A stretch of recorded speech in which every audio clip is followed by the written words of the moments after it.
કે શ્રીમદ ભાગવત કથા સાંભળવાથી ગમે તેવો જીવ આત્મા હોય એમને પણ મુક્તિ મળે છે. ગમે તેવા અઘોરમાં અઘોર કરેલા પાપ એને પણ મુક્તિ મળી જાય છે. એની અંદરથી સૌ પ્રથમ ભગવાન આત્મદેવ નામના બ્રાહ્મણની વાત કરે છે કે એક આત્મદેવ નામના બ્રાહ્મણ હતા ને તુંગભદ્રા નદીના કિનારા ઉપર એક ગામ હતું ને એની અંદર બંને પતિ અને પત્ની રહેતા હતા.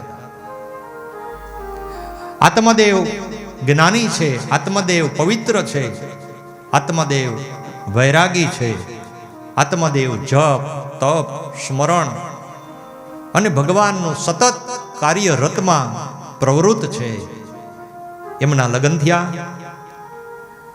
થયા પણ એને પત્ની એવી મળી કર્કશ વાણી વાળી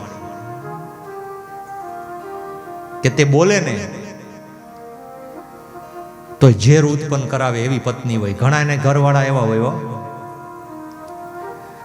ઘરેથી કઈ નીકળવું પડે કે આજ શાંતિ રાખજે, માં ઓલા જોહે ને તો ખરાબ લાગશે, એટલે આજ તું બોલતી નહીં. ઘણીને કેવું પડે બોલવું નહીં તારે. તો ભગવાને આત્મદેવને ચિંતા થઈ કે મારે આવી પત્ની મળી છે, છતાંય હરિની મારા કૃપા છે કે ભલે મારા લગ્ન તો થઈ ગયા, હવે હરિની કૃપાથી લગ્ન થયા પણ કર્મ એવા છે તો એને ત્યાં સંતાન ન થયું. આત્મદેવે વિચાર કર્યો, આત્મદેવ બહુ જ્ઞાની હતા.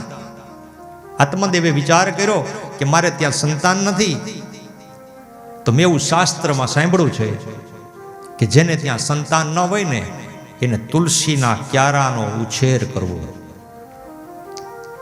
તો તુલસીનો ક્યારો વાવ્યો પોતાના આંગણામાં અને એનો ઉછેર કરે છે, એને જલ પાય છે, એમાં ખાતર નાખે છે, એને દીવા કરે છે, એને પ્રાર્થના કરે છે.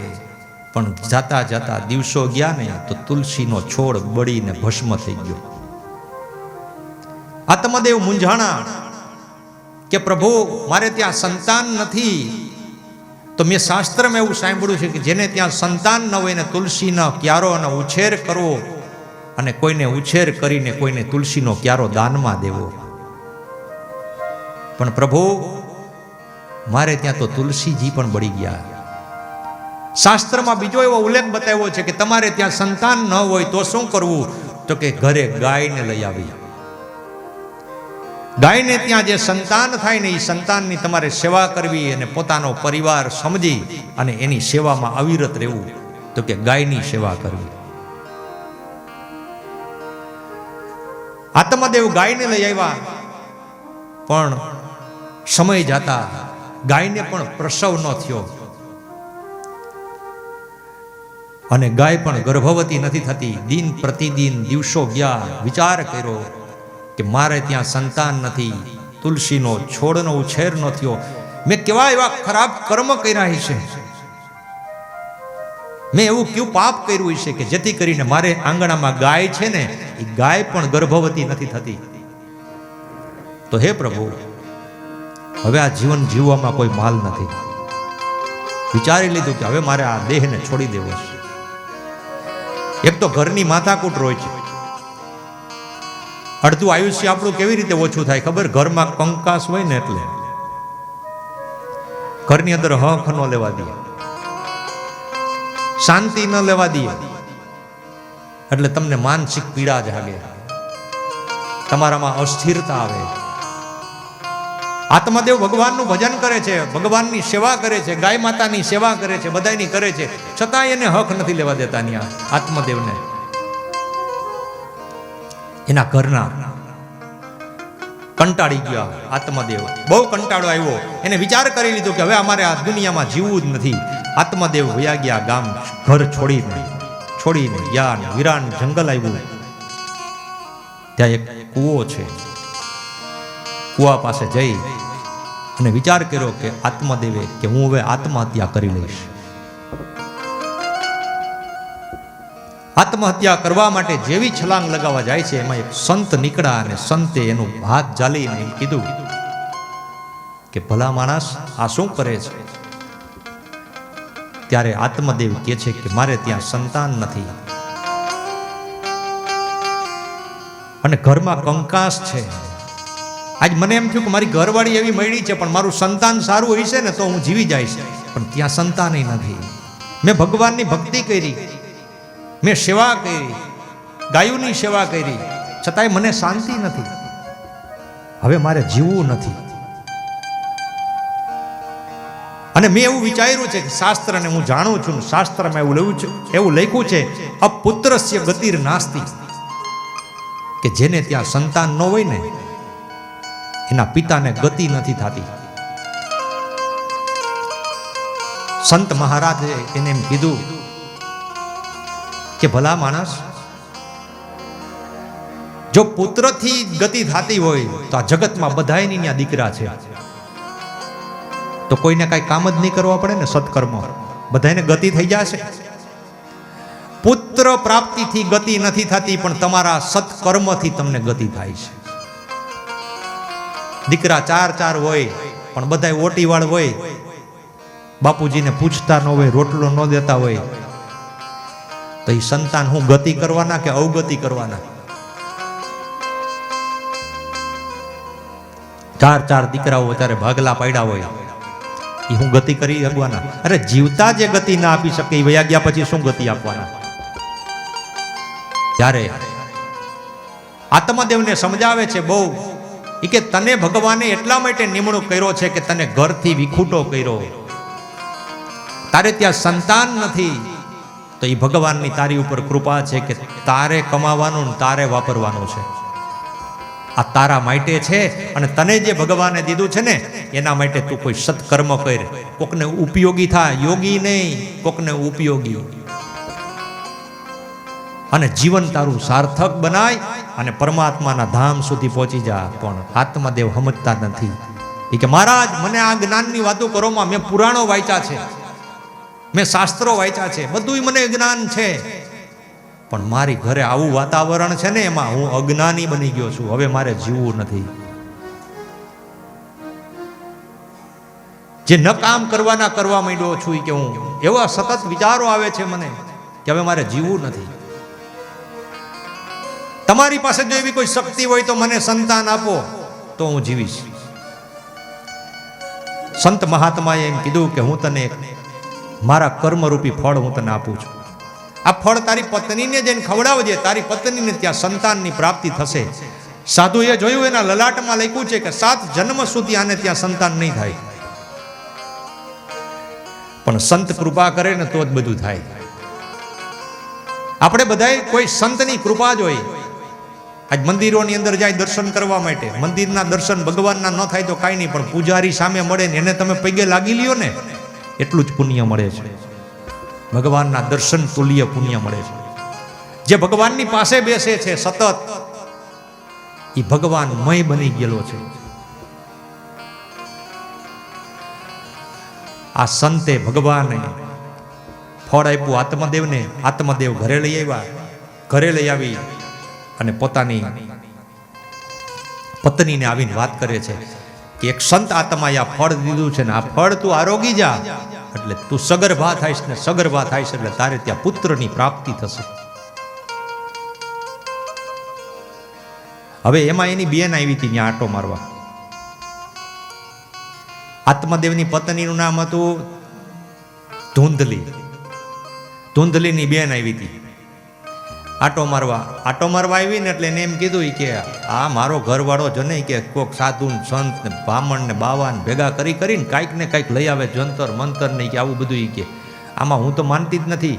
અને કે એ મને કે ફળ ખા ને ફળ ખાવ ને કે હું સગર્ભા થાવ નું પીડા ભોગવું, એ કે આપણે હાલે એમ નથી કે આવું કાંઈ, તો શું કરવાનું? તો એની બેને એમ કીધું કે તારા ઘરમાં સંતાનની તકલીફ છે ને મારા ઘરમાં સંપત્તિની તકલીફ છે. મારી પાસે પૈસા નથી, મારા ઘરવાળા પાસે, તારા ઘરવાળા પાસે પૈસા છે. તું હવે એક કામ કર, મારા પેટની અંદર મારા ઉદરમાં ગર્ભ છે ને 1 માસનો ગર્ભ છે, હવે તું ખાલી નાટક કર, મારી ઘરે આવતી રે. તારા ઘરવાળાને કહી દે કે મારી ત્યાં મારા ઉદરમાં ગર્ભ છે અને હું જે કાંઈ સંતાન થાય ને એનો જન્મ મારી બેનની ત્યાં આપીશ, એટલે કે આપણા નાટકની કોઈને ખબર ન પડે. તો કે આ ફળ દીધું તો કે એ ફળ કાંઈ વાંધો નહીં, આ ગાય ઊભીને એને ખવડાવી દે. એ ગાયની ગમાણમાં એ ફળ નાખી દીધું. સંત જે ફળ આપ્યું હતું એ ફળ ગાયને ખવડાવી દીધું અને ગાય ખાઈ ગઈ. અને આ બાજુ ધૂંધલી પોતાની બેનને ત્યાં વહી ગઈ અને બેનને ત્યાં રહેવા માંડી. 9 માસ થયા બેનને ત્યાં દીકરાનો જન્મ થયો. અને આ ધૂંધલી એમ કીધું કે મારી ત્યાં દીકરાનો જન્મ થયો. અને જે ફળ ગાયને ગૌશાળામાં ખવડાવવામાં આવ્યું હતું એ ગાયને પુત્રની પ્રાપ્તિ થઈ. કેવી પુત્રની પ્રાપ્તિ થઈ કે ગો અને કર્ણ, એટલે આખો મનુષ્ય આકાર, પણ કાન કેવા હતા તો કે ગાયના કાન જેવા. ગો અને કર્ણ, ગાયને જેવા કાન હોય ને એવા કાન હતા, એટલે એનું નામ રાખવામાં આવ્યું ગોકર્ણ. અને ધૂંધલીને જે પુત્રની પ્રાપ્તિ થઈ એનું નામ પાડવામાં આવ્યું ધુંધુકારી. હવે ધુંધુકારી ને ધૂંધલી બે આવ્યા અહીંયા આત્મદેવને ત્યાં. હવે જેવા તમારા સંસ્કાર હોય ને એવા તમારા સંતાનોમાં સિંચન થાય છે. હવે ધુંધુકારી અને ગોકર્ણજી ધીરે ધીરે મોટા થવા લાગ્યા. હવે મોટો થયો ને આ ગોકર્ણ, એ ભગવાનનો ભક્ત થયો. અને ધુંધુકારી જે હતો ને એ દુષ્ટ અને દુરાચારી થયો. રમત રમતમાં ધીરે ધીરે ધીરે ધીરે ચોરીઓ મીંડો કરવા અને ઘરની અંદર વ્યભિચાર મીંડો કરવા, સુરાપાન મીંડો કરવા. હવે ઘરનો ક્લેશ, હવે જે અશાંતિ એક ધૂંધલીની હતી ને, હવે આ સંતાનની અશાંતિ ઊભી થઈ. હવે આત્મદેવ વિચાર મીંડા કરવા કે આના કરતા તો સંતાન નહોતું એ સારું હતું. કે હવે મા બાપ કંટાળી જાય કે આના કરતા દીકરા ન દીધા હોત તો સારું હતું. એ આત્મદેવને ક્યારે સમજાણું? ઠોકર ખાધી ત્યારે. ઓલા સાધુએ એને સમજાવ્યું એ કે સાધુ દીકરા કરમાં સંતાનની વાહે દોડમાં સંતાન નથી, એ કૃપા છે ભગવાનની. પણ ધરારીથી એને સંતાન લીધું એટલે એની ત્યાં આવ્યું. હવે માનસિક પીડા ચાલુ થઈ ગઈ અને તકલીફો ચાલુ થઈ ગઈ. હવે પીડા એને એવી ભોગવી. પછી ગોકર્ણજીએ પોતાના પિતાજીને કીધું કે પિતાજી,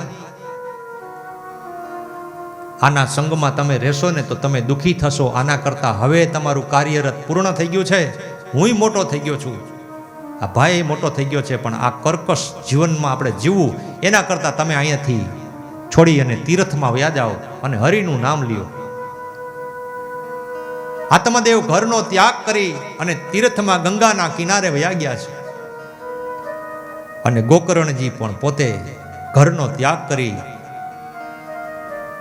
અને છોડી અને જતા રહ્યા છે. હવે તો બધાને માથે જે ઓથ હતી ને એ નીકળી ગઈ. જે અંકુશ હતું આત્મદેવનું અને પોતાના ભાઈ ગોકર્ણજીનું, એ અંકુશ નીકળી ગયું. અને ધીરે ધીરે ધીરે ધીરે વધારે મીંડો વ્યભિચાર કરવા, વધારે મીંડો દુષ્ટ અને દુરાચારના લક્ષણો એના જીવનમાં આવવા માંડ્યા. એક દિવસ એની માતાએ એને રોક્યો કે દીકરા, આ તું શું કામ કરે છે? આપણે કોણ છીએ? તો એની માને મારી. એને માને મારી. માએ એને રોકવાની કોશિશ કરી તો માને મારી નાખી. માં મૃત્યુ પામી. પછી તો ધુંધુકારી એકલો બની ગયો છે.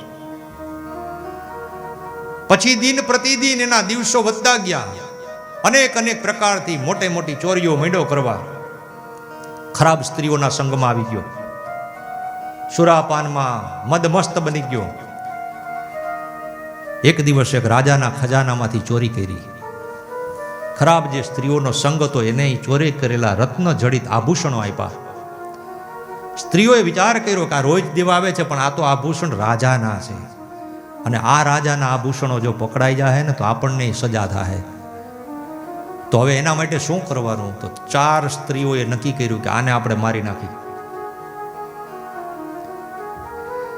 એને મારી નાખવા માટે રાત્રિના જે સુરાપાન કરીને સૂતો હતો એટલે એને ગળા ટૂંપો દીધો દોરડેથી. પણ અતિ પાપી માણસ જલ્દી મરતો નથી. મર્યો નહીં.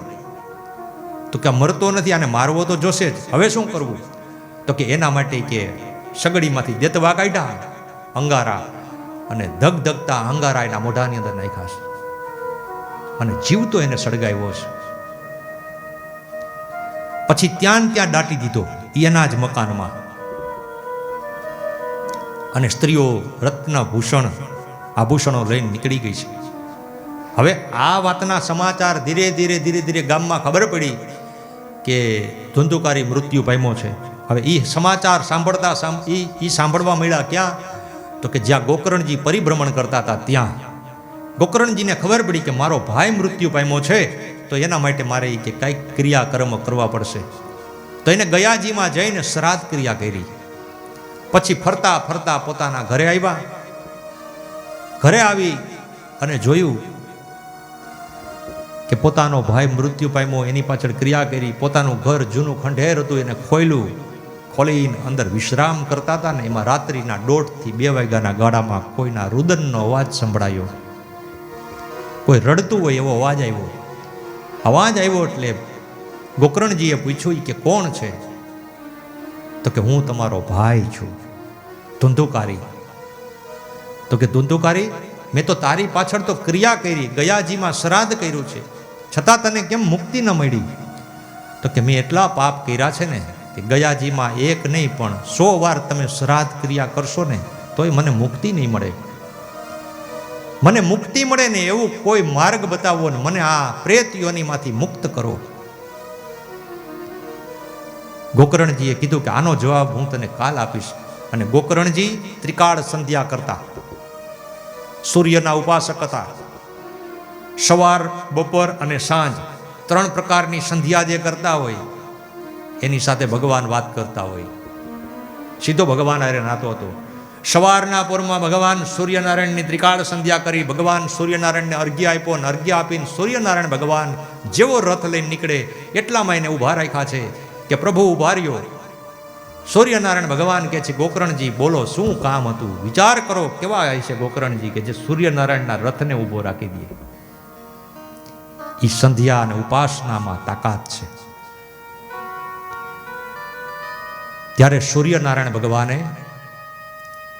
ગોકર્ણજીને પૂછ્યું. તે ગોકર્ણજી કહે છે કે મારા ભાઈને આત્માને ગતિ થાય ને એવો કોઈ માર્ગ બતાવો. સૂર્યનારાયણ ભગવાને કીધું કે એની પાછળ શ્રીમદ ભાગવત કથા કરો. જે જીવ આત્માને શ્રાદ્ધ ક્રિયા કરવાથી મુક્તિ નથી મળતી એને ભાગવત કથાથી મુક્તિ મળે છે. ગોકર્ણજીએ આયોજન કર્યું કે મારા આંગણાની અંદર ભાગવત કથાનું આયોજન, અને ગામ આખાને આમંત્રિત કર્યું છે. બધા એને કહે છે કે આપણે સભા મંડળ ગોઠવો, ભગવાનના નામનો જપ કરવાનો છે ને ભગવાનના નામની કથા કરવાની છે. અને ગોકર્ણજી જ્ઞાની હતા, ગોકર્ણજી કથાકાર હતા, એટલે ગોકર્ણજી ખુદે કથા કરી અને ગામવાસીઓને કથા સાંભળવા માટે બોલાવ્યા છે. સભા મંડળની અંદર કોઈ જગ્યા નથી. ધુંધુકારી આવ્યો છે. ધુંધુકારી જોવે છે કે આમાં બેસવાની ક્યાંય જગ્યા નથી, તો મારે ક્યાં બેસવું? બેસવા માટે જગ્યા નથી. ત્યારે એક વાંસ હતો. વાંસની અંદર એ પ્રેતાત્માએ પ્રવેશ કર્યો. 1 દિવસની કથા પૂર્ણ થઈ. એક વાંસની ગાંઠ તૂટી ગઈ. બીજા દિવસની કથા પૂર્ણ થઈ, બીજી ગાંઠ તૂટી, ત્રીજો, 3 ગાંઠ, ચોથો દિવસ, ચોથી ગાંઠ, 5મો દિવસ, 5મી ગાંઠ, 6થો દિવસ ને 6ઠી ગાંઠ, અને 7મે દિવસે પરબ્રહ્મ પરમાત્મા સહિત પ્રેતાત્મા ધુંધુકારી પ્રગટ થયો. બોલીએ શ્રી હરિનારાયણ ભગવાન કી જય. પ્રેતાત્માને લેવા માટે ભગવાનનું પુષ્પક વિમાન આવ્યું છે. ધુંધુકારીને બેસાડે છે અંદર. અને ગોકર્ણજી કહે છે કે પ્રભુ આ કથા સાંભળવા તો આટલા બધા આવ્યા કે આમાંથી તમે આને એકને જ લેવા કેમ આવ્યા? તો કે આને સાંભળી છે ને એવી આ લોકોએ નથી સાંભળી. આ લોકો વાત કરતા હતા કે ભગવાનની બધી દ્રષ્ટિ હોય કે એ લોકો વાત કરતા હતા કે આ હવે થોડીક વાર વિરામ કરે તો અમે ચા પીવા જાય. કે એટલે કે એને એના માટે વિમાન ન આવે.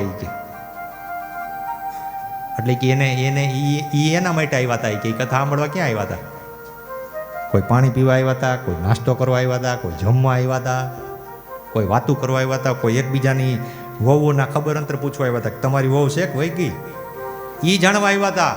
એટલા માટે કે આને મુક્તિ ન મળે. યજ્ઞ કરીએ ને, યજ્ઞની અંદર આપણે આહુતિ દઈ, સ્વાહા સ્વાહા, એ આહુતિ દઈ ને, એમ આની અંદર એ જઠર નામની અગ્નિ છે. પેટમાં જઠર, એમાં અગ્નિ છે, આપણે કાંઈ પણ નાખો ને એટલે અંદર જાય. હવે વાહ યજ્ઞમાં દો ને એટલે સ્વાહા.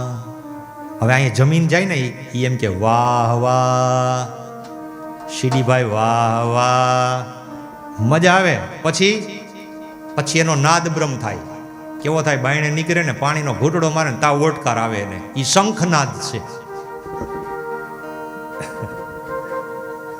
શંખનાદ થવો જોઈએ. એક શંખનાદ કુરુક્ષેત્રના મેદાનમાંથી હતો, ભગવાને વિજયનો શંખનાદ કર્યો હતો. અને બીજો અહીંયા આવ્યા પછી જમી જાય ને આ ભાગવત રૂપી કથાની અંદર ભગવાનની સમક્ષ અને બાયણે આવીને ઓટકાર ખાય ને એટલે સમજવાનું કે શંખનાદ થયો. એટલે ઓટકાર નો ખાઈને ત્યાં સુધી મોઢામાં ભરાવજો. પછી હાવ ઓકીરી એટલું ન ભરાવતા, નકરી શંખનાદ ન કહેવાય, પાવો કહેવાય.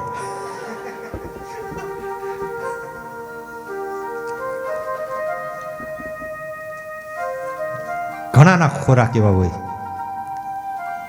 સારા, ઘણાના કાયા એવી આપણને એમ થાય કે આ કાંઈ ખાતા જ નથી. અમારા બાપુને અમે ઘીથી નવરાવી છીએ રોજ, તોય બાપુ એવા ને એવા. એક ભાઈ હતા, એક બાળક હતો. એક ભાઈને ત્યાં સંતાન નહોતું. સંતાન નહોતું ને એટલે એને ભગવાનની પ્રાર્થના કરી કે મારે ત્યાં સંતાનની પ્રાપ્તિ થાય. તો સંતાનની પ્રાપ્તિ કરવા માટે એને ભગવાનની બહુ માનતાઓ કરી. હાલીને જાય, નાળિયેર વધારે, દીવા કરે, આડી વાટના ઊભી વાટના, એવું ઘણું કર્યું એને. એમાં એને ત્યાં સંતાન થયું. સંતાન થયું એટલે ધીરે ધીરે તો પહેલાં તો દૂધ ઉપર હોય, પછી ધીરે ધીરે ખીચડીને કોની ઉપર આવે ઘોરેલું. એમ કરતાં કરતાં એ દીકરો મોટો થયો ને થોડોક, અને પછી તો ભાઈ જમવામાં એવો ઝાપટ કરતો હતો એની વાત પૂછોમાં, કે આખા ઘરનું એકલો ખાઈ જાય. ઘરના કંટાળી ગયા રસોઈ કરી કરીને. પછી તો જેમ મોટો થતો જાય એમ ખોરાક વધી ગયો એનો. જેમ એનું કદ વધે એમ એનો ખોરાક વધે. ખોરાક વધે ને ઘરના કંટાળ્યા. એ કે આને કોઈ દીકરી જ નહીં દે, આના લગ્ન નહીં થાય કે આટલું બધું ખવાય. બોલો કે પણ હજી મારું એ કે પેટ, એ કે વચમાં પાણી પીતો જા ને, એ કે જમતા જમતા, એ કે પણ વચ્ચે આવે તો અહીંયા પાણી પીવું ને. હજી હું વચ્ચે ક્યાં પૂગ્યો જ છું? વચ્ચે ભૂગું તો પાણી પીવું, વચ્ચે ભૂગતો જ નહોતો. એ ઘરના કંટાળી ગયા, પછી એને કાઢી મૂક્યો કે તું જા ભાઈ, તું ખાલી ખાવા જ જન્મો છો, આમાં કાંઈ કામ કરવા તો આવ્યો નથી. એને મોકલી દીધો. હવે એને મોકલી દીધો ને એટલે એ વિચાર કરવા માંડ્યો. ભૂખ એને બહુ લાગતી, લાય લાગતી, આમ આખું શરીર મંડે ધ્રુજવા. એમાં ફરતો ફરતો એક આશ્રમ જેવું દેખાણું ને એક બાપુ હતા મોટા, આમ પહેલવાન જેવા બેઠા હતા, મોટી બધી આમ તમે જોવો ને એટલે પેટ બેઠા હતા ને. તો એને જોયું, એ કે હા, એ કે જો આનું શરીર સારું છે ને અહીં ખોરાક અહીં છે બધાયનો, એ કે એવી, એટલે મારું હવે થઈ ગયું. એ કે કાંઈ વાંધો નહીં. ગયો બાપુ પાસે, એ કે મહારાજ, એ કે કાંઈ પ્રસાદ એ કે અહીંયા મળશે કે નહીં? એ કે પ્રસાદ બહુ મળશે. એ કે અંદર, એ કે હજી અમારા ગુરુજી બેઠા છે, ત્યાં જાઓ.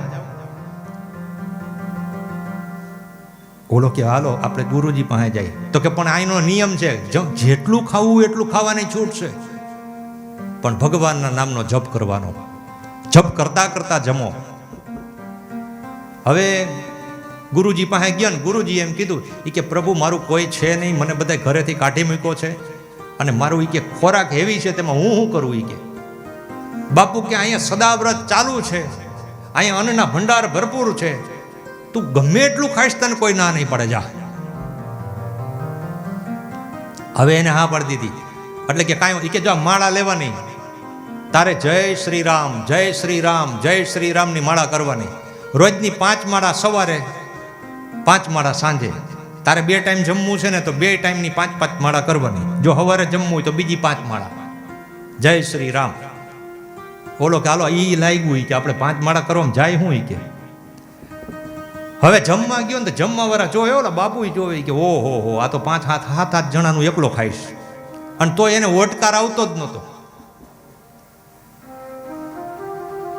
પછી એક દી બીજું 11 આવી ને, 11 દિવસે અંદર ગયો ને તો અન્નશાળા બંધ. એ કે કેમ બાપુ? એ કે અહીંયા આજી કે કેમ છે? મેં તો 5 માળા સવારમાં જ કરી લીધી, પણ આજ જમવાનું નથી દેતા. એ કે આ લોકો એ કે આજ નહીં દે. તો કે કેમ? તો કે ત્યાં 11 છે. 11ને દિવસે અહીંયા કોઈ ભોજન નથી કરતા. અરે બાપુ બહુ કરી કે આ જમવા હાટુથી તો હું અહીંયા આવ્યો છું, ઘરેથી કાઢ્યો કે મને, અને હવે તમે એમ કહો છો કે 11ને દી જમવા નહીં મળે, મારાથી રહેવા હે નહીં, ચક્કર આવશે, હું પડી જઈશ. બાપુ કે ચિંતા કરમાં, અમારા નિયમ છે કે આશ્રમમાં રસોઈ નહીં થાય, પણ તું કાચો સીધો લેતો જા, અને ક્યાંક આશ્રમની બાયણે જંગલ જેવું આવે ને ત્યાં જઈને કે આ તું પ્રસાદી લઈ લેજે કે તારી હાથે બનાવીને, તને આવડે? તો કે હા. એ કે મહારાજ કે મહારાજને ખબર હતી કે આ 4 જણાનું એકલો ખાય છે, એટલે એને 3-4 જણાના સીધા દીધા, 3 જણાના સીધા દીધા એને, અને બનાવી, અને આ ભાઈ સીધો દીધો ભાઈ એને.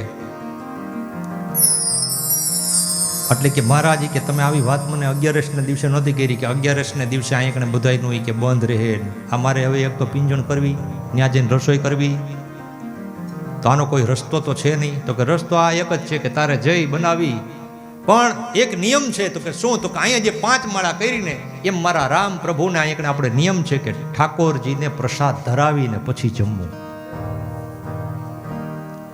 કોઈ પણ વસ્તુ તમે જોજો, ઘરની અંદર પહેલા વેલા ભગવાનનું મંદિર હોય ને આપણું, એ મંદિરની અંદર જે કાંઈ રસોઈ બનાવીને એને ધરો, ભગવાનને ધરી અને પછી પ્રસાદ તમે બધા ગ્રહણ કરો તો એ મહાપ્રસાદ થઈ જાય.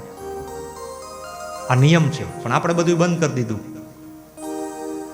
શીરો બનાવે સત્યનારાયણની ભગવાનની કથામાં, એ મહાપ્રસાદ કહેવાય, કારણ કે ભગવાનને ધૈર્યો હોય એટલે, અને એ શીરો તમને દે એટલે તમે એમ કહો હજી થોડોક નાખો.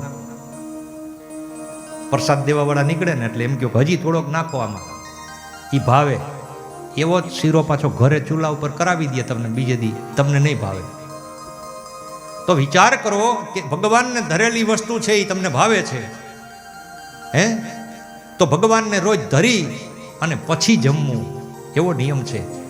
હવે આ ભાઈને દીધું સીધો દીધો એટલે રસોઈ બનાવી અને ભગવાનને ધૈરો. ભગવાન આવ્યા. હવે આને 3 જણાના સીધા 4 ના આપ્યા હતા ભગવાને, એના ઋષિ મુનિ. ભગવાન આવ્યા, પણ ભગવાન એકલા ન આવ્યા, ભગવાન સીતાજીને લઈને આવ્યા. સીતાજીને લઈને આવ્યા અને થાળ તૈયાર અને જમવા બેઠા. હો, જમી લીધું ને, અને આંખ ખોલીને એ ભક્તે તો કે અરે મારા ગુરુજી એમ કહેતા હતા કે રામને ભોગ ધરવાનો હોય. કે રામજી મેં તમને ભોગ ધર્યો, આ બીજા 2 આવ્યા એ કોણ છે? એ કે આમાં મેં તો કે પ્રભુ તમને બોલાવ્યા હતા, પણ આ બીજા આવ્યા 2 ભેગા એ કોણ છે? તો કે મારા ઘરના છે. એટલે કે અમે 2 માણા કોઈ દી એકલા જતા જ નથી.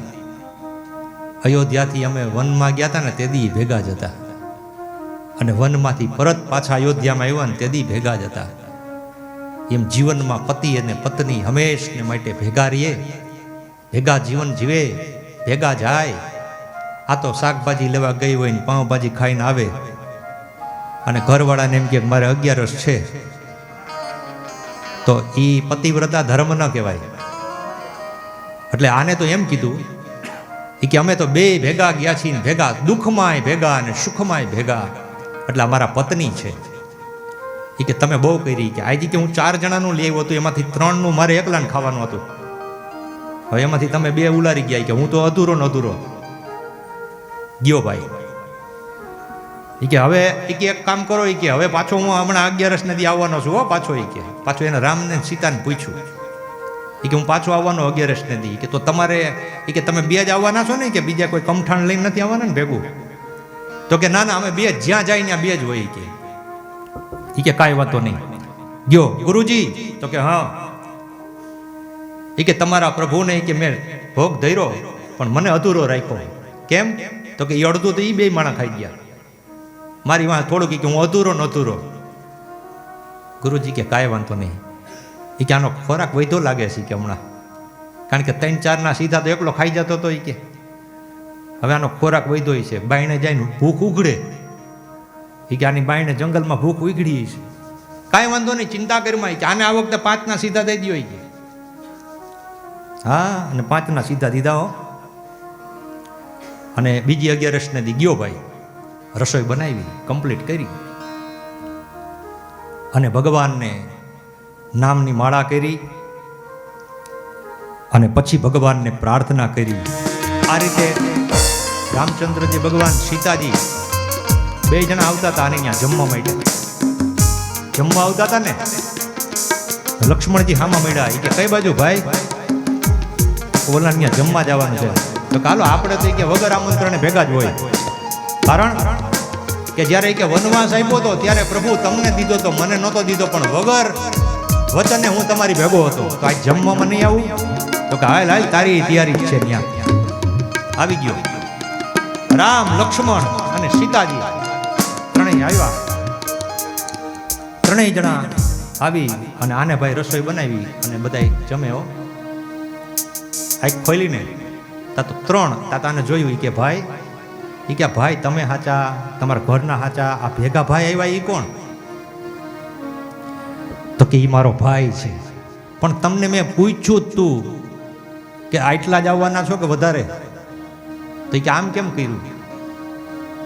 તો કે પણ મારો ભાઈ એવો છે ને કે અમે દુઃખમાં સુખમાં 2 ભાઈઓ ભેગા જ હોય, એટલે કે અમે એને લઈને આવ્યા છીએ.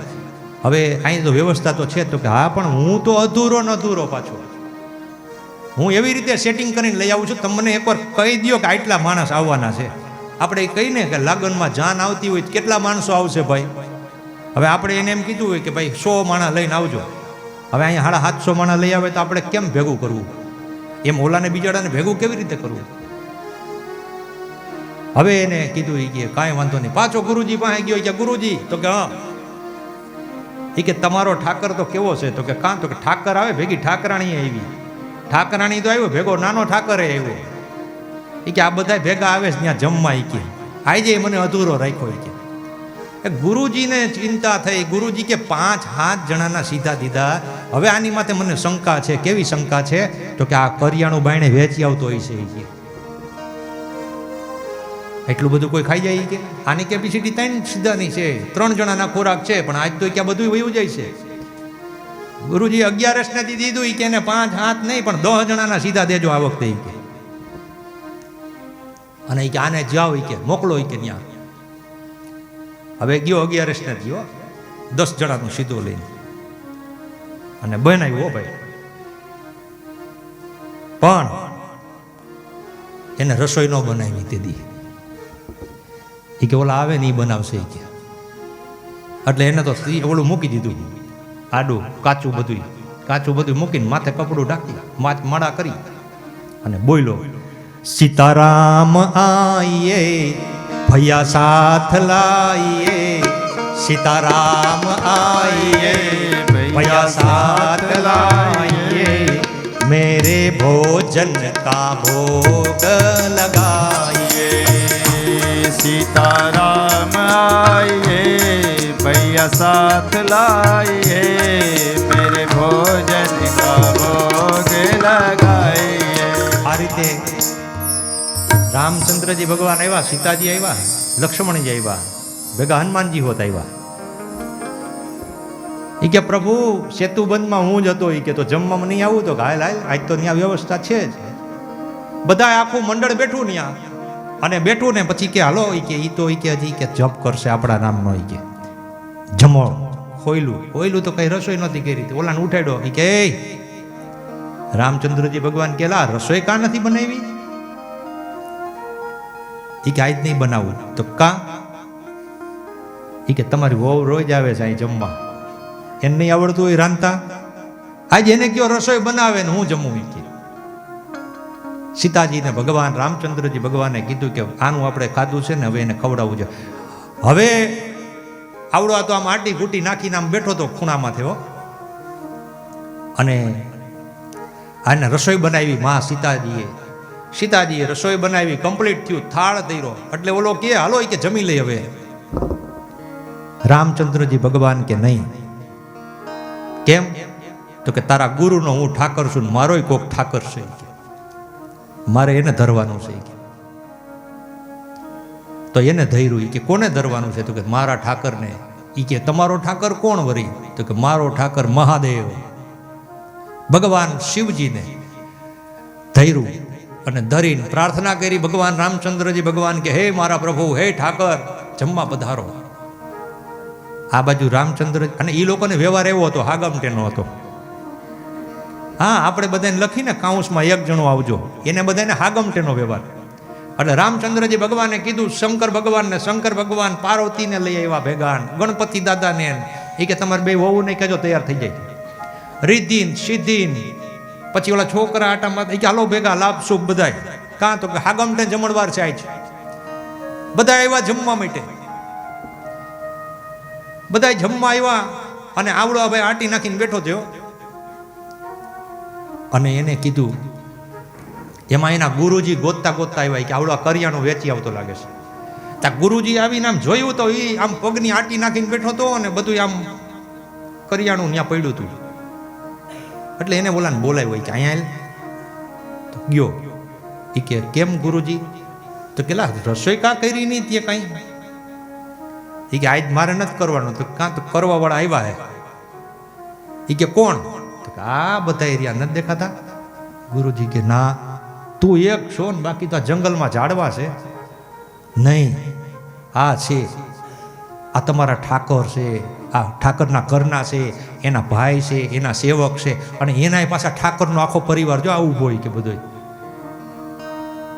એ કે આમાંથી કોઈ દેખાતું જ નથી. ત્યાં એને એમ થયું કે મારા ગુરુજીને કેમ નથી દેખાતા, મને આ બધું આખી ટીમ દેખાય. એટલે એને રામજી પાસે જઈને કીધું કે પ્રભુ, તમે કે મારા ગુરુના ઠાકર છો, મને દેખાવ, એને કેમ નથી દેખાતા? એને દેખાવ તમે. ભગવાને કીધું કે નહીં. કેમ? તો કે એને હું નહીં દેખાવ. શું કામ નહીં દેખાવ? તો કે મનની અંદર એને મારો પ્રવેશ નથી થયો, ખાલી મુખમાં જ પ્રવેશ થયો છે ને તારા તો મનમાં હું ઉતરી ગયો છું ને એટલે મેં તને દર્શન દીધા છે. એટલે ભગવાન છે ને મન જોવે છે, તમારું તન નથી જોતું. આ રીતે ભગવાનના નામનો જપ કરતા કરતા ખોરાક એવો હોય પણ જમાડીને જે રાજી થાય ને અંદર જઠર અગ્નિમાં, જો ભગવાન ઉપવાસ કરવાથી ભગવાનની પ્રાપ્તિ થતી હોત ને તો આજ જલારામ બાપાના મંદિરમાં અન્નક્ષેત્ર ન હાલતું હોત, તો આજ સત્તાધારની અંદર અન્નક્ષેત્ર ન હાલતું હોત, પરબની જગ્યામાં અન્નક્ષેત્ર ન હાલતું હોત, બગદાણામાં અન્નક્ષેત્ર ન હાલતું હોય. આ બધી જગ્યા ઉપર અન્નક્ષેત્ર હાલે છે. કોકને જમાડીને રાજી થાવ, બસ મોટામાં મોટો યજ્ઞ એ છે, કોકને જમાડો. પછી જમાડો એવું તમારું ઘરનું વૈધું હોય ને એ કોકને જમાડો એ નહીં, પણ આનંદથી કોકને જમાડો. કોક આવે તમારા આંગણામાં એને રાજી ખુશીથી તમે જમાડો ને, એ તમારી ભક્તિ છે, એ જ્ઞાન છે. એવું નથી કે આપણે કથા કરીએ તો જ જ્ઞાની કહેવાય, તો જ આપણે ભક્તિવાળા કહેવાય. નહીં, કોકને જમાડો. જમાડી ન શકીએ તો કાંઈ નહીં, કોક જમાડતો હોય ને એનો વિરોધ નહીં કરવાનો. આપણે સેવા નથી કરી શકતા, કોક સેવા કરતું હોય એને આડો નહીં કરવાનો. આંગણાની અંદર આપણે ગાયને નીણ ન નાખી શકતા હોય પણ કોઈ ગાયની સેવા કરતું હોય એની આપણે નિંદા કરીએ તોય પાપ લાગે છે. આ પાપના અનેક પ્રકારના શાસ્ત્રમાં નિયમો બતાવ્યા છે. આ ભાગવત છે ને એ કેવું છે ભાગવત? તો કે આના 18,000 શ્લોક છે શ્રીમદ ભાગવતના. 18,000 શ્લોક અને 12 એના સ્કંદ અને 335 એના અધ્યાય. એવું છે આ શ્રીમદ ભાગવત. શ્રીમદ એટલે મોટું, મદ એટલે મોટું. એટલે કેવું મોટું? તો કે વિશાળ. આના જેટલી વિશાળતા કોઈનામાં નથી, કે જે ભાગવતમાં નથી એ એકય ગ્રંથમાં નથી. તો આ વિશાળ છે. હવે આ કથા પહેલા કેવી રીતે થતી હતી? આજથી 50, 40, 50 વર્ષ પહેલા કેવી રીતે થતી હતી? તો કે કથા હોય ને એ ઘરમાં થતી હતી. અને આ બધા ટીવી ઘરમાં છે ને એ બધા ગામની બાયણે હતા. ઘરમાં કોઈને ટીવી નહોતા. એક સિનેમા ઘર હતું બાયણે, કે ગામની બાયણે હોય અથવા આ ગામમાં ન હોય તો બીજું ગામ હોય, ક્યાંક ઉપલેટા છે, ધોરાજી છે, ત્યાં સિનેમા હોય. તો દર અઠવાડિયે માણસો ત્યાં પિક્ચર જોવા જાય. એ કે નવું પિક્ચર લાગ્યું છે ને એ આપણે જોઈ આવી. અઠવાડિયે વારો આવતો. ઘરમાં તો ગામમાં તો ટીવી નહોતા, ઘરમાં ટીવી નહોતા. અને આ કથા બધી ક્યાં હતી? તો કે ભાગવત કથા કરતા ને તોય ઘરે કરતા. કેવી રીતે કરતા? તો કે ઘરનો મોટો વગડો હોય, ફળિયો હોય, એમાં બાજોટને ઓલી પાઇટ રાખતા પેલા જૂનવાણી. એ પાઇટ ઉપર બેહાડે, હેઠે બેલા મૂક્યા હોય, એને ચારે કોર ફરતી કોર કેળના પાંદ બાંધે. કેળના પાંદ બાંધે ને અંદર પોથી જી પધરાવે અને અંદર એ કથાકાર હોય એ હોય. હવે એમાં કથાકારનું મોટું જ દેખાતું જ ન હોય, કેળના પાનથી ડટાઈ ગયા હોય અને ભગવાન દેખાતા હોય. હે પેલા આવું હતું. પેલા વ્યક્તિ છે ને એ છુપાતા હતા, એ છુપાઈ ગયેલા હતા. વ્યક્તિ છુપાઈ ગયા અને ભગવાન છપાતા હતા. એટલે ભગવાન છપાણા. ભગવાન મોટા હતા, વ્યક્તિ નાના હતા. હવે શું થઈ ગયું? વ્યક્તિ મોટા થઈ ગયા ને ભગવાન છુપાઈ ગયા. આમાં એવું છે, જો આમાં અહીંયા ફોટો અહીંયા આપણે એટલે જ ના પાડી, મારવાનો જ નહીં. ફોટો હોય ને તો હમણાં મારો ફોટો મોટો બધો મૂકે, ભગવાનનો ફોટો આવડોક મૂકે. તો ભગવાન છુપાણા, વ્યક્તિ છપાણા. પણ એવું નહીં, ભગવાન મોટા છે, ભગવાનથી મોટું આ જગતમાં કોઈ છે જ નહીં. આ રીતે ભગવાને શાસ્ત્રમાં બતાવ્યું છે. તો એની અંદર કથા થતી હતી ને અંદર થતી હતી ઘરમાં, અને સિનેમા હતું ને એ બધું બહાર હતું, બગાડ હતો એ બહાર હતો, અને સંસ્કાર હતા ની અંદર હતા. હવે આ વસ્તુ શું થઈ ગઈ? સંસ્કાર મેદાનમાં વયા ગયા અને બગાડ હતો એ ઘરમાં આવી ગયો. ઘરમાં ટીવી આવી ગયા. હવે તો ટીવીની જરૂર નથી, સીધા એ કે મોબાઈલ છે જ. પેલા તો ઘરની અંદર જોવા આવતા ને દીકરી દીકરાને, એટલે એમ કહેતા કે ઘરે સારું ટીવી છે? તો કે હા. હવે તો એમ કે એન્ડ્રોઈડ મોબાઈલ લઈ દે હે તો જ આવે, નકર ન આવે.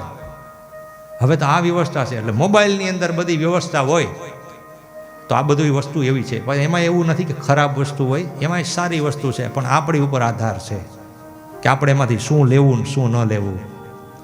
હવે મેદાનમાં આવે ને એ કોણ હોય? તો કે સુરવીર હોય. સુરવીર હોય મેદાનમાં આવે અને બીકણ હોય ઘરમાં જાય. તો આ બધી વસ્તુ હતી ને બગાડવાળી, એ બધી બીકણ હતી, એટલે એ ઘરમાં ગરી ગઈ. અને આ ભગવાન છે ને એ સુરવીર છે, તો ભગવાન મેદાનની અંદર આવ્યા.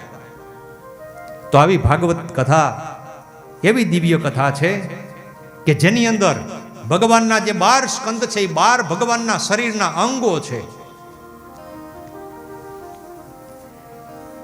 ભાગવત વ્યાસજીની સમાધિની ભાષા છે. ભાગવતમાં જે નથી એ જગતના કોઈ ગ્રંથની અંદર નથી. ભગવાન વેદવ્યાસજીને ભાગવત શાસ્ત્ર રચના કરવાની વિચાર આવ્યો. અંદરથી મૂંઝાતા હતા. એ કે મેં વેદની ચર્ચા કરી, વૈરાગની ચર્ચા કરી, ઉપનિષદોની વાતો કરી, પણ હજી મારું મન મૂંઝાય છે. પછી વિચાર કર્યો કે મારે ભાગવતની રચના કરવી છે, પણ વૃદ્ધ અવસ્થા છે. વૃદ્ધ અવસ્થાની અંદર આ લખે કોણ? લખી ન શકું. જો ભેગું બોલું તો લખાય નહીં, લખું તો બોલાય નહીં. ભગવાન ગણપતિ મહારાજ પ્રગટ થયા. ગણપતિ મહારાજે કીધું તમે બોલતા જાઓ, હું લખતો જાઉં. આ ભાગવત લખાણ કોણે કર્યું? તો કે ગણપતિ દાદાએ. ગણેશજી મહારાજે લખવાનું કીધું, પણ લખવાનું એવી રીતે કીધું કે તમે મને સતત પ્રવૃત્તિમય રાખો તો જ લખીશ, નવરો ન મને બેહવા દેતા એક સેકન્ડ. કારણ કે મારું વાહન ઉંદર છે, કે એક જગ્યાએ બેહે જ નહીં, હળી કાઢશે આમથી આમ. એટલે મને જો સતત કામ આપો તો જ મારાથી થાય. ગણપતિ દાદાએ આવી પ્રાર્થના કરી. વેદવ્યાસજીએ કીધું કાંઈ વાંધો નહીં. હવે વેદવ્યાસજી વિચાર કરે કે હું જે બોલું નહીં સાચું છે કે ખોટું એ તમારે નક્કી કરવાનું, પછી લખવાનું. વેદવ્યાસજી શ્લોક બોલે દિવસ દરમિયાન, પછી એને થોડુંક કામ હોય ને એટલે 1-2 ખોટા શ્લોક બોલે. એટલે ગણપતિ મહારાજ વિચાર કરે એમાં પોતાના આશ્રમનું કામ પતાવી લે. આ રીતે 18,000 શ્લોક વાળો મહાગ્રંથ રચાણો સંગ્રામ શ્રીમદ ભાગવત. હવે આ મુક્તિનો ગ્રંથ છે. મુક્તિ અપાવે કેવી રીતે? તો કે મરી ગયા પછી એ નહીં, પણ જીવતાય મુક્તિ અપાવે. શેની મુક્તિ અપાવે? તો કે આપણને મોહ હોય ને એની મુક્તિ. આપણને અનેક પ્રકારનો મોહ છે કે આ કરી લો, ઓલું કરી લો, આ કરી લો, એ બધું મોહ છે. થવાનો તો એ જ છે કે ભગવાને ધાર્યું હોય એ જ. આપણે ધારીએ એ કદી થતું નથી. હવે વિચાર કર્યો ભગવાને કે આ ભાગવતની રચના તો કરી, પણ આનો પ્રચાર કેવી રીતે કરવો? તો કે હું તો ઉંમર લાયક છું, હું કાંઈ આ પ્રચાર કરવા તો જવાનો નથી. અને આનો પ્રચાર કોણ કરી શકે? તો કે વૈરાગી હોય ઈ, વેપારી હોય ઈ નહીં. તો કે વૈરાગી કોણ? ભગવાન શિવની આરાધના કરી કે મારે ત્યાં જો ભગવાન પ્રભુ શિવ પધારે તો જ આ ભાગવતનો પ્રચાર થાય. ભગવાન શિવને આરાધના કરી કે શિવાકાંત શંભો શશાકાર્દ મોલે મહેશાન સુલીનમ જટાજુટ ધારિનમ ત્વમેકો જગદમ વ્યાપકો વિશ્વરૂપમ પ્રસિદ્ધમ પ્રસિદ્ધમ પ્રભુ પૂર્ણ રૂપમ. હે પરમાત્મા, તમારા જેવો પૂર્ણ આ જગતમાં કોઈ છે નહીં. આ રીતે વેદવ્યાસજીને ત્યાં ભગવાન સુખદેવજી મહારાજનું પ્રાગટ્ય થયું. બોલીએ સુખદેવજી મહારાજ કી જય. વેદવ્યાસજીએ અનેક શાસ્ત્રોની રચના કરી, અનેક પુરાણોની રચના કરી, ઉત્તમ ગ્રંથો લખ્યા. વ્યાસજીને મનમાં શાંતિ નથી. અશાંતિનું કારણ જાણવા માટે વિચારે છે, એટલામાં દેવર્ષિ નારદજી આવે છે. અને નારદજી આવીને કહે છે કે તમે પ્રભુના દાસ કેવી રીતે ઉદાસ હોઈ શકે? ત્યારે વેદવ્યાસજી કહે છે કે મારું મન મૂંઝાય છે. તો કે તમારે ભગવાન કૃષ્ણ પ્રત્યે પ્રેમ જગાડનારા ગ્રંથની જરૂર છે. તો કેવું? તો કે આ કૃષ્ણ ભગવાનની જે કથા છે ને એ પ્રેમ કથા છે, કે ભગવાનમાં પ્રેમ જગાડે. લોકોને તમે પ્રેમ કરો ને એ ખોટો હોય, પણ ભગવાનને પ્રેમ કરો ને એ ક્યારેય ખોટો હોતો નથી. ભગવાન ક્યારેય દગો દેતા નથી. માણસને તો સ્વાર્થનો પ્રેમ છે. કોઈ પણ વ્યક્તિને, આપણને પતિ પત્નીને પ્રેમ કરે, પત્ની પતિને પ્રેમ કરે, સંતાન માતા પિતાને પ્રેમ કરે, માતા પિતા સંતાનને પ્રેમ કરે, મિત્ર મિત્રને પ્રેમ કરે, એમાં ક્યાંક ને ક્યાંક સ્વાર્થ છુપાયેલો છે. પણ ભગવાન નિસ્વાર્થ છે. ભગવાનને આપણી પાસે કોઈ સ્વાર્થ નથી. તો એવા વ્યક્તિત્વને પ્રેમ કરવો જીવનમાં કે જેને આપણી પાસે કોઈ અપેક્ષા નથી, આપણી પાસે કોઈ સ્વાર્થ નથી. તો ભગવાનને પ્રેમ કરવો. આમ ભગવાને કીધું પ્રેમ લક્ષણા ભક્તિ, કૃષ્ણ કથા કે કૃષ્ણ કીર્તન વિના આ જીવનો ઉદ્ધાર નથી. પછી દેવર્ષિ નારદજી વેદવ્યાસજીને પોતાના પૂર્વ જન્મની કથા કહે છે કે પૂર્વ જન્મની અંદર હું દાસીનો પુત્ર હતો. સંતોની કૃપાથી મને ભગવાન પ્રત્યે પ્રીતિ જાગી. અને ભગવાન પ્રત્યે પ્રીતિ જગાડવા માટે શું કરવું પડે? તો કે કોઈ સંતનું સાનિધ્ય લેવું પડે, કોઈ સત્કર્મીનું સાનિધ્ય લેવું પડે, અથવા ભગવાનના નામનો જપ કરવો પડે. દેવર્ષિ નારદજી કહે છે કે પૂર્વ જન્મમાં મારા પિતાજી હતા નહીં, મારી માતાની સાથે હું રહેતો હતો, અને મારી માં દાસી તરીકે કામ કરતી હતી.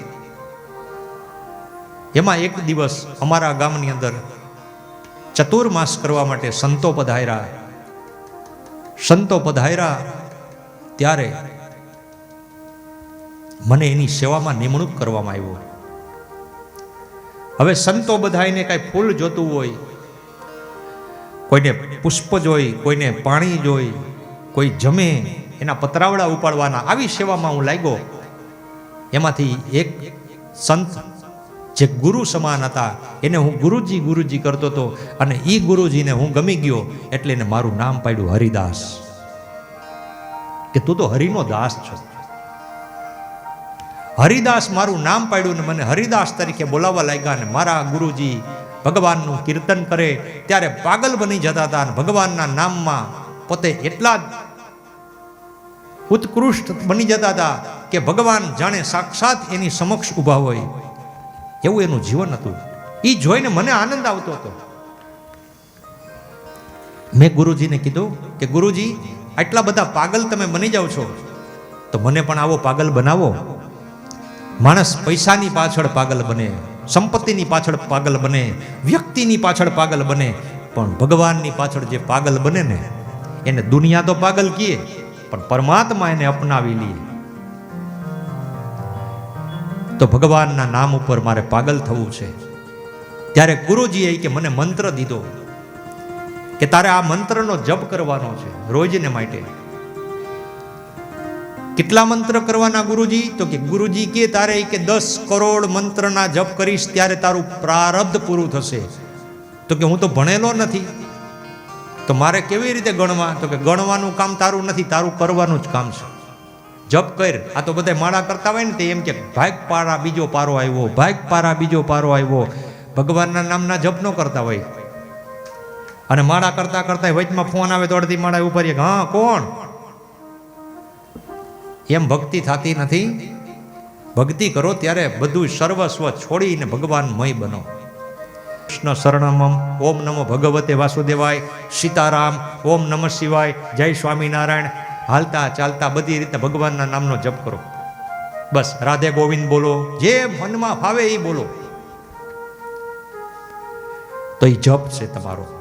અને જપમાં પડશો ને તો જ લપમાંથી છૂટશો. નકર આ લપમાંથી છૂટી શક્યા કોઈ છૂટી નથી શક્યું. આ જીવન સંસારની એક લપ છે, પણ એના માટે છૂટવા માટે જપ કરવા પડે.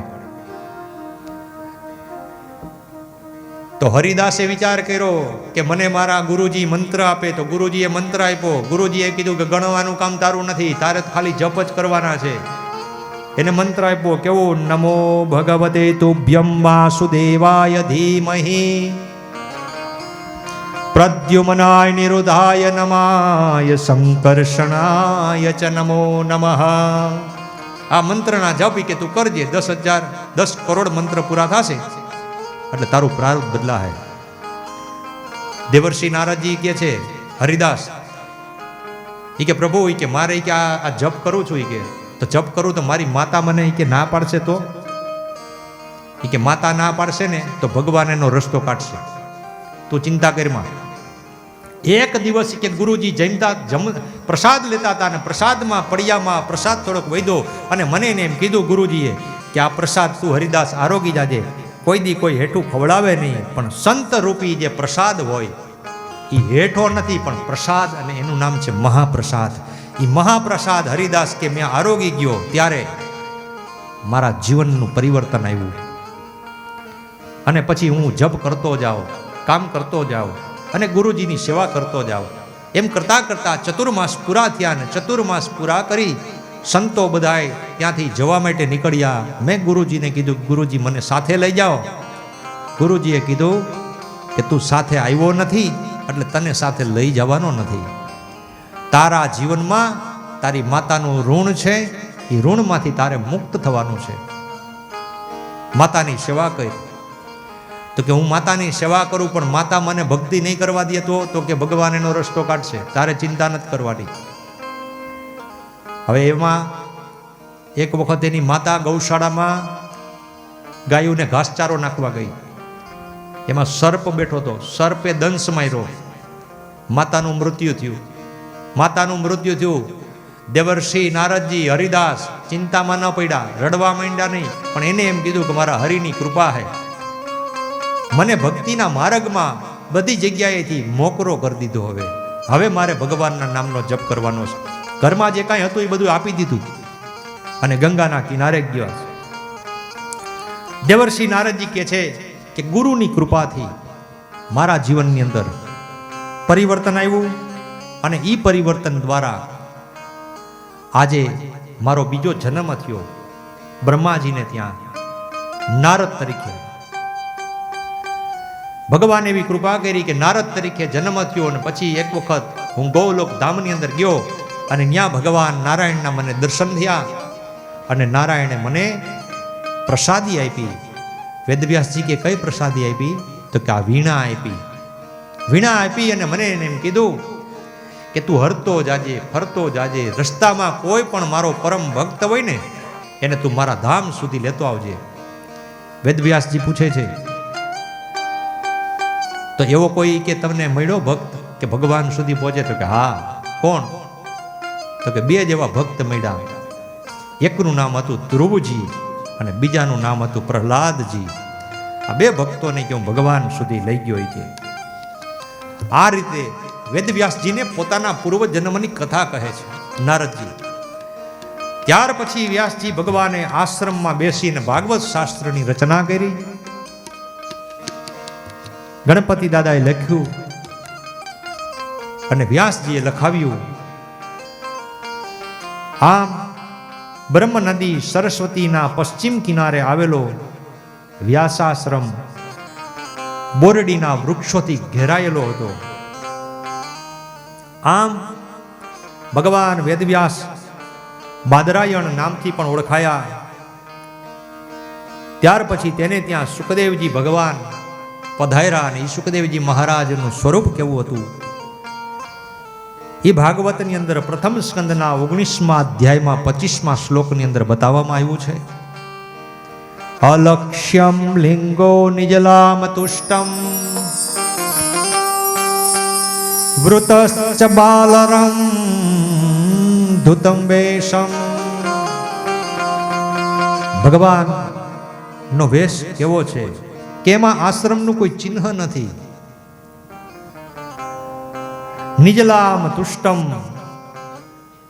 ભગવાન સુખદેવજી મહારાજે આત્માને ઓળખી લીધો છે. વ્યાસજી આ શ્લોક બનાવ્યો. આ વ્યાસ ભગવાને આ ભાગવતની રચના કરી, પણ સુખદેવજી મહારાજ ત્યાં રહ્યા નતા. સુખદેવજી મહારાજ તો ત્યાંથી ચાલ્યા ગયા હતા. પિતાને પુત્ર પ્રત્યે પ્રેમ હતો, પણ પુત્રને પિતા પ્રત્યે પ્રેમ નહોતો. એને તો પરમાત્મા પ્રત્યે પ્રેમ હતો. ભગવાન એક વખત કહે છે કે સુખદેવજી મહારાજની ભક્તિ, ભગવાનનું વૈરાગ્ય, એનામાં દેવ દ્રષ્ટિ હતી, દેહ દ્રષ્ટિ નહોતી સુખદેવજી મહારાજમાં. એમાં એક એવી સુખદેવજી મહારાજ કહે છે કે સુખદેવજી મહારાજ તો અરણ્યમાં વયા ગયા હતા, જંગલની અંદર. આ બાજુ વેદવ્યાસજી ચિંતા કરવા લાગ્યા કે આ ભાગવતનું રચના તો મેં કરી છે, પણ આનો પ્રચાર જો મારો પુત્ર પાછો આવે તો થશે. તો એના માટે પુત્રને બોલાવવા માટે શું કરવું? તો એના શિષ્યો હતા વેદવ્યાસજીના, એ લોકોને અમુક શ્લોકો શીખવાડ્યા હતા. કે આ શ્લોકો બોલી અને તમે સુખદેવજી મહારાજની પાસે બોલશો ને એટલે સુખદેવજી મહારાજ પરત અહીંયા આવશે. હવે જ્યાં સમાધિ સ્થિતની અંદર બેઠા હતા સુખદેવજી મહારાજ, ત્યાં આવી અને તેના શિષ્યો શ્લોકનું ગાન માંડ્યા કરવા.